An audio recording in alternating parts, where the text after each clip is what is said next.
Hi friends, तर आज थंडी स्पेशल असं मी गाजराचा हलवा बनवते। या अगोदर मी खिसून गाजराचा हलवा बनवला होता, पण मी त्याचा व्हिडिओ काय बनवला नाही। पण असं मी फर्स्ट टाइम ट्राय केलं, त्यामुळे मी आज बनवते व्हिडिओ।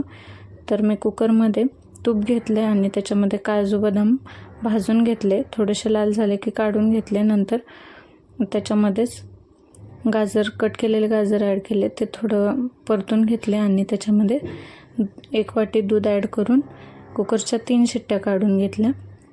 आणि 3 शिट्ट्या झाल्यानंतर मस्त असं गाजर शिजलं होतं। तर मी स्मॅशरनी स्मॅश करून घेतलं गाजर आणि नंतर दूध आटवलं, त्याच्यामध्ये नंतर साखर,